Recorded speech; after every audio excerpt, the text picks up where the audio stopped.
इस वीडियो में हम प्रधानमंत्री और उनके मंत्रिमंडल और मंत्रिपरिषद की चर्चा करेंगे। हम लोग संवैधानिक प्रावधानों को भी देखते चलेंगे और साथ ही साथ कौन से मंत्री किस पद पर हैं यह भी देख लेंगे। तो चलिए शुरू करते हैं। सबसे पहले हम लोग संवैधानिक प्रावधानों को थोड़ा सा देख लेते हैं, ठीक है। उसके बाद हम लोग कौन कहाँ क्या है इसके बारे में भी चर्चा कर लेते हैं। देखिए, संविधान में जो मंत्रिपरिषद है उसमें 74 में कहा गया है कि राष्ट्रपति को सहायता और सलाह देने के लिए एक मंत्रिपरिषद होगी जिसका प्रधान प्रधानमंत्री होगा और राष्ट्रपति अपने कृत्यों का प्रयोग करने में ऐसी सलाह का अनुसरण करेगा, ठीक है, उसी अनुसार कार्य करेगा। राष्ट्रपति जो है वह मंत्रिपरिषद से ऐसी सलाह पर साधारणता या अन्यथा पुनर्विचार करने की अपेक्षा कर सकता है और राष्ट्रपति ऐसे पुनर्विचार के पश्चात दी गई सलाह के अनुसार ही कार्य करता है। मंत्रिपरिषद द्वारा राष्ट्रपति को दी गई सलाह पर किसी न्यायालय में जांच नहीं की जा सकती। अनुच्छेद 75 में क्या कहा गया है? तो अनुच्छेद 75 में कहा गया है 75 के 1 में मंत्रियों की नियुक्ति की बात की गई है। इसके अनुसार प्रधानमंत्री की नियुक्ति राष्ट्रपति द्वारा की जाएगी, ठीक है, और अन्य मंत्रियों की नियुक्ति भी जो राष्ट्रपति द्वारा की जाएगी लेकिन प्रधानमंत्री के सलाह पर। कार्यकाल की अवधि क्या होगी? तो अनुच्छेद 75(2) के अनुसार मंत्री जो है वह राष्ट्रपति के प्रसाद पर्यंत अपने पद पर बने रहेंगे। राष्ट्रपति के प्रसाद पर्यंत, अगर राष्ट्रपति जब चाहे उन्हें हटा सकते हैं, ठीक है। और राष्ट्रपति कैसे हटाते हैं? जब उन्हें प्रधानमंत्री उन्हें कहते हैं सामूहिक उत्तरदायित्व। अनुच्छेद 75(3) में यह प्रावधान है कि मंत्रिपरिषद सामूहिक रूप से लोकसभा के प्रति उत्तरदायी होता है। वेतन एवं भत्ते, अनुच्छेद 75(6) के अनुसार मंत्रियों के वेतन और भत्ते संसद द्वारा निर्धारित किए जाते हैं। मंत्रिपरिषद की संरचना कैसी है? तो कैबिनेट मंत्री हैं, स्वतंत्र प्रभार वाले राज्य मंत्री हैं और राज्य मंत्री या उपमंत्री शामिल होते हैं। मंत्री को लोकसभा या राज्यसभा का सदस्य होना चाहिए और यदि वह संसद का सदस्य नहीं है तो अपनी नियुक्ति के 6 महीने के भीतर सदस्य बन जाना चाहिए, अन्यथा वह मंत्री नहीं रह पाएंगे। कैबिनेट मंत्री क्या है भाई? कैबिनेट मंत्री का पद किन्हें दिया जाता है? जो सांसद सबसे अनुभवी होते हैं उन्हें कैबिनेट मंत्री बनाया जाता है। कैबिनेट सीधे प्रधानमंत्री को रिपोर्ट करते हैं। जो उन्हें मंत्रालय दिया जाता है उसकी पूरी जिम्मेदारी उनकी होती है। कैबिनेट मंत्री के पास एक से अधिक मंत्रालय भी हो सकते हैं। कैबिनेट की बैठक में कैबिनेट मंत्री को शामिल होना अनिवार्य होता है। सरकार अपने सभी फैसले कैबिनेट की बैठक में लेती है। राज्य मंत्री स्वतंत्र प्रभार को जानते हैं। कैबिनेट मंत्री के बाद राज्य मंत्री स्वतंत्र प्रभार का नंबर आता है। ये भी सीधे प्रधानमंत्री को रिपोर्ट करते हैं। मंत्रालय की सारी जिम्मेदारी इनकी होती है। स्वतंत्र प्रभार वाले मंत्री कैबिनेट मंत्री के प्रति उत्तरदायी नहीं होता, लेकिन ये कैबिनेट की बैठक में शामिल नहीं होते। अर्थात कैबिनेट के बैठक में कौन शामिल होंगे? तो कैबिनेट मंत्री होंगे, ठीक है।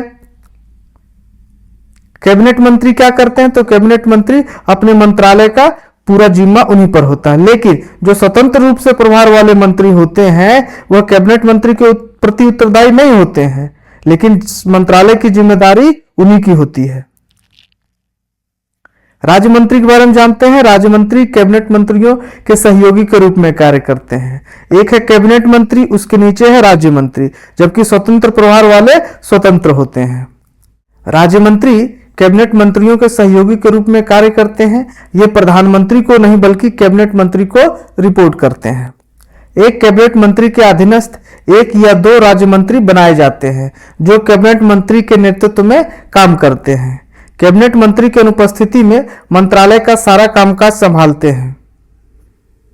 राज्य मंत्री जो होते हैं वह कैबिनेट मंत्री की अनुपस्थिति में मंत्रालय का कामकाज संभालते हैं। अच्छा, एक टर्म आता है किचन कैबिनेट। अगर परीक्षाओं में पूछ दिया जाए तो आप क्या कहेंगे? तो मंत्रिपरिषद का एक छोटे और अनौपचारिक निकाय को किचन कैबिनेट या आंतरिक कैबिनेट के रूप में संबोधित किया जाता है। इसमें प्रधानमंत्री और कुछ प्रभावशाली सहयोगी शामिल होते हैं।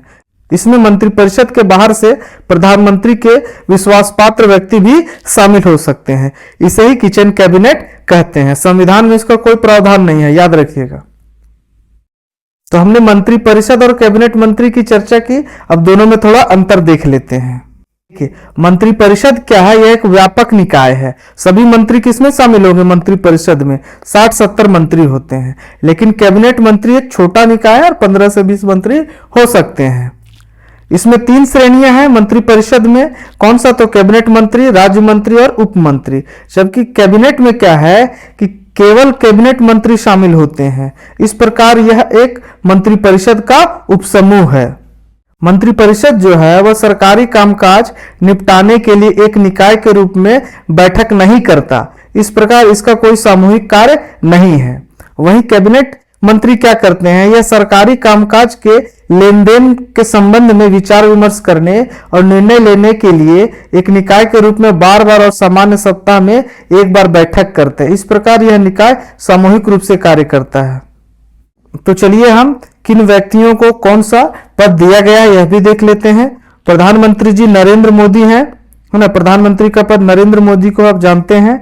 इन्हें 3 डिपार्टमेंट दिया गया है: कार्मिक, जन शिकायत एवं पेंशन मंत्रालय, परमाणु ऊर्जा विभाग, अंतरिक्ष विभाग और वैसे सभी नीतिगत मामले और विभाग जो किसी अन्य को नहीं दिए गए हैं।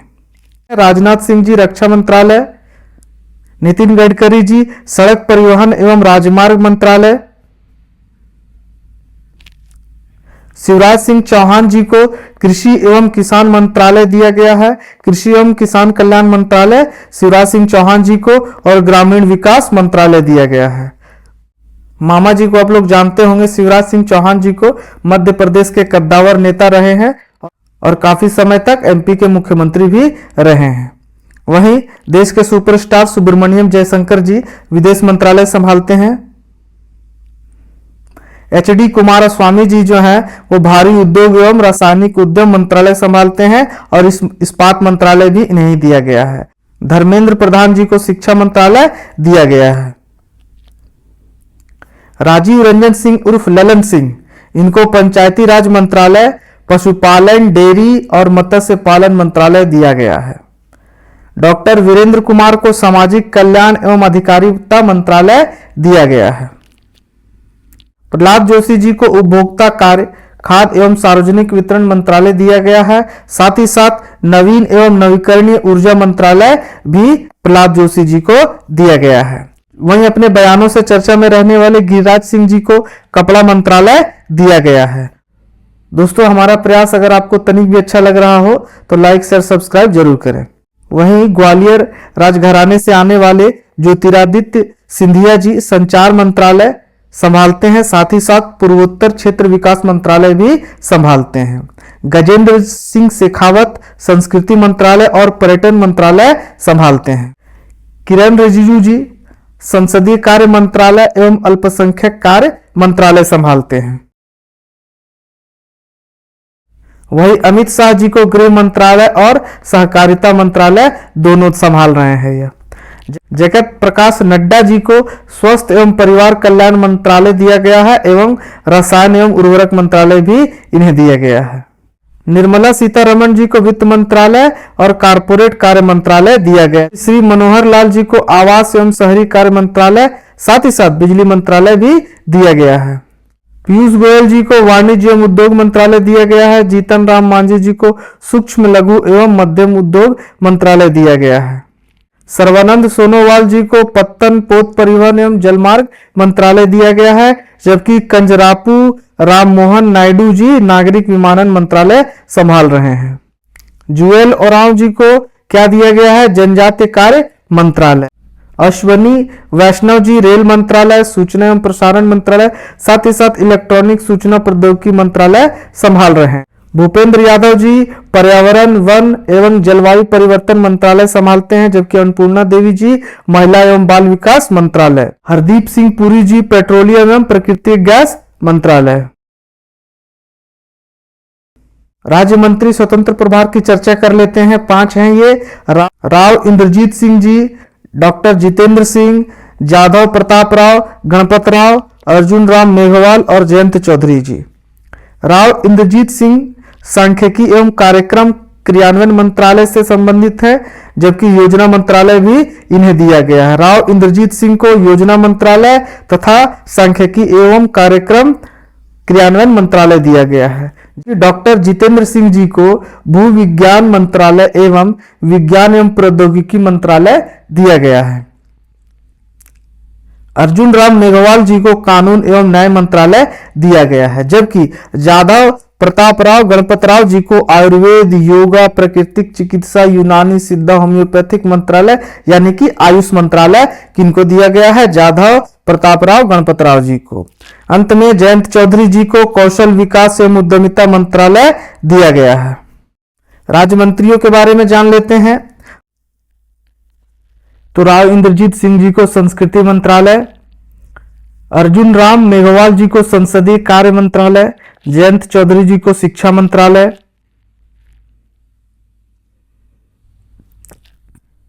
श्रीपद यशो नाइक को बिजली मंत्रालय एवं नवीन एवं नवीकरणीय ऊर्जा मंत्रालय दिया गया है। कृष्णपाल जी को सहकारिता मंत्रालय, रामनाथ ठाकुर जी को कृषि एवं किसान कल्याण मंत्रालय दिया गया है। अनुप्रिया सिंह पटेल जी को स्वास्थ्य एवं परिवार कल्याण मंत्रालय दिया गया है, जबकि साथ ही साथ इनको रसायन एवं उर्वरक मंत्रालय भी सौंपा गया है। किनको? अनुप्रिया सिंह पटेल जी को।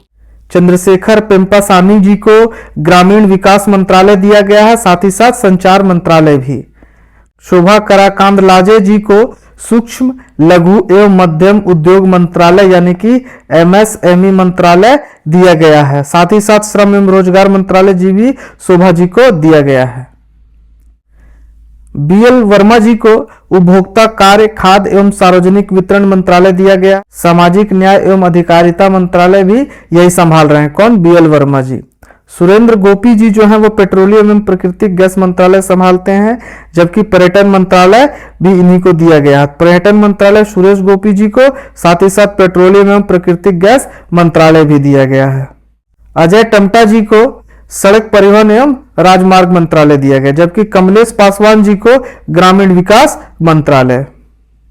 संजय सेठ जी को रक्षा मंत्रालय दिया गया है। रवनीत जी को खाद्य प्रसंस्करण उद्योग मंत्रालय एवं रेल मंत्रालय दिया गया है। याद रखिए, ये राज्य मंत्रियों की हम लोग अभी चर्चा कर रहे हैं। श्रीमती खड़से रक्षा निखिल को युवा कार्य एवं खेल मंत्रालय दिया गया है। श्रीमती सावित्री ठाकुर जी को महिला एवं बाल विकास मंत्रालय दिया गया है, जबकि राजू भूषण चौधरी जी को जल शक्ति मंत्रालय दिया गया है। हर्ष मल्होत्रा जी कारपोरेट कार्य मंत्रालय, सड़क परिवहन मंत्रालय एवं राजमार्ग मंत्रालय संभाल रहे हैं। वहीं मुरलीधर मोहोल जी को सहकारिता मंत्रालय एवं नागरिक विमानन मंत्रालय दिया गया है। दोस्तों, इन सारे मंत्रियों को याद रखने के लिए आपको बार बार दोहराना पड़ेगा। एक ही उपाय है, बार बार दोहराएं और माइंड मैप बनाएं, चीजों को कल्पना करके कुछ से जोड़ते रहें, रिलेट करते रहें, तो आपको याद हो जाएगा। जैसे आप पकड़ लें कि मुरलीधर मोहोल, मुरलीधर क्या कर रहे हैं? तो नागरिक विमान मंत्रालय, यानी कि वह विमान में उड़ रहे हैं मुरली बजाते हुए श्री कृष्ण जी। आप ऐसा कल्पना करके चीजों को याद रखें। अगले हैं पवित्रा मार्गेरिटा। पवित्रा मार्गेरिटा जी को विदेश मंत्रालय दिया गया है और कपड़ा मंत्रालय भी। Jitendra Singh ji prime minister office संभालते हैं। कार्मिक जन शिकायत एवं पेंशन मंत्रालय, परमाणु ऊर्जा विभाग, अंतरिक्ष विभाग, वे सारे जो प्रधानमंत्री जी के पास हैं वह भी किसके पास है? जितेंद्र जी के पास, जितेंद्र सिंह जी के पास। जादव प्रताप राव गणपत राव जी स्वास्थ्य एवं परिवार कल्याण मंत्रालय संभालते हैं और जतिन प्रसाद जी वाणिज्य एवं उद्योग मंत्रालय, इलेक्ट्रॉनिक सूचना प्रौद्योगिकी मंत्रालय यही संभाल रहे हैं। पंकज चौधरी जी वित्त मंत्रालय संभाल रहे हैं। देखिए, वित्त मंत्रालय निर्मला सीतारमण जी संभाल रहे हैं, साथ ही साथ पंकज चौधरी जी भी उनके अंडर में। संसद में अपनी कविता के लिए प्रसिद्ध रामदास आठवले जी सामाजिक न्याय एवं अधिकारिता मंत्रालय संभालते हैं। नित्यानंद राय जी को गृह मंत्रालय दिया गया है। गृह मंत्री हमने पढ़ा ऊपर पहले अमित शाह, लेकिन साथ ही साथ उनके अंडर में कौन है? तो नित्यानंद राय जी हैं। वहीं वी सोमन्ना जल शक्ति मंत्रालय एवं रेल मंत्रालय देख रहे हैं। सत्यपाल बाघेल जी को पशुपालन, डेयरी एवं मत्स्य पालन एवं पंचायती राज दिया गया है, दो मंत्रालय। कीर्तिवर्धन सिंह जी को पर्यावरण, वन एवं जलवायु परिवर्तन मंत्रालय, साथ ही साथ विदेश मंत्रालय दिया गया है। शांतनु ठाकुर जी को पत्तन पोत परिवहन एवं जलमार्ग मंत्रालय दिया गया है। एल मुरुगन जी को सूचना एवं प्रसारण मंत्रालय, साथ ही साथ संसदीय कार्य मंत्रालय दिया गया है। बंदी संजय कुमार को गृह मंत्रालय, भगीरथ चौधरी जी कृषि एवं किसान कल्याण मंत्रालय, सतीश चंद्र दुबे जी को कोयला मंत्रालय तथा खान मंत्रालय, दुर्गादास उइके को जनजातीय कार्य मंत्रालय, सुकांता मजूमदार को शिक्षा मंत्रालय, साथ ही साथ पूर्वोत्तर क्षेत्र विकास मंत्रालय, तोखोन साहू जी को आवास एवं शहरी कार्य मंत्रालय, भूपति राजू श्रीनिवास वर्मा को भारी उद्योग एवं सार्वजनिक उद्योग मंत्रालय, साथ ही साथ इस्पात मंत्रालय, नीमूबेन जयंती भाई भांबिड़िया जी को उपभोक्ता कार्य, खाद्य एवं सार्वजनिक वितरण मंत्रालय दिया गया है। जॉर्ज कुरियन जी को अल्पसंख्यक कार्य मंत्रालय, साथ ही साथ पशुपालन, डेयरी, मत्स्य पालन मंत्रालय दिया गया है। इस प्रकार इस वीडियो का अंत होता है। इसे याद रखने के लिए एक ही काम है, बार बार रिवाइज कीजिए। याद रखिए, रिवीजन इज की, यही सफलता की कुंजी है, इसलिए बार बार रिवाइज कीजिए। Thank you.